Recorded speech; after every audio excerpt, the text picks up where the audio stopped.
Hello നമസ്കാരം. ധാരിയൂസ് ബ്യൂട്ടിക്കിന് മറ്റൊരു വീഡിയോയിലേക്ക് എല്ലാവർക്കും സ്വാഗതം. ഇന്ന് നമ്മൾ കൊണ്ടുവന്നിട്ടുള്ള പ്രൊഡക്റ്റ് എന്ന് പറയുന്നത് 2 പീസ് സെറ്റാണ്. ഞാൻ ഈ ഇട്ടിരിക്കുന്നത് തന്നെയാണ് 1 പീസ് ടോപ്പ്. അംബ്രല്ല കട്ടിംഗ് ആണ് വരുന്നത്. സിൽക്ക് മെറ്റീരിയൽ ആണ് വരുന്നത്. നടുക്ക് സെൻറ്ററിൽ കട്ടിങ് വരുന്നുണ്ട്. കൈ 3/4 ആണ് വരുന്നത്. നെക്ക് കോളർ നെക്കാണ്. ഷോ ബട്ടൺസ് വന്നിട്ടുണ്ട്. പാൻസ് പലാസോ പാൻ്റ് ആണ്. ബാക്ക് പോർഷൻ വരുന്നത്. ഇതിന്റെ 2 കളേഴ്സ് കൂടി അവൈലബിൾ ആണ്. കാണിച്ചു തരാം. 1 കളറ് ലൈറ്റ് ബ്ലൂ ഷെയ്ഡാണ് വന്നേക്കുന്നത്. മറ്റൊന്നൊരു ലൈറ്റ് ഗ്രീൻ കളറ്.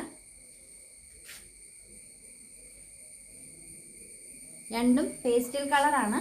ഞാൻ ഇട്ടിരിക്കുന്ന ഒരു ഗോൾഡൻ യെല്ലോയാണ്. സെയിം മോഡൽ തന്നെയാണ് വന്നേക്കുന്നത്. സൈസസ് എല്ലാം അവൈലബിൾ ആണ്. അപ്പോൾ താല്പര്യമുള്ളവർ താഴെ കാണിക്കുന്ന നമ്പറിൽ മെസ്സേജ് അയച്ചാൽ മതി. താങ്ക്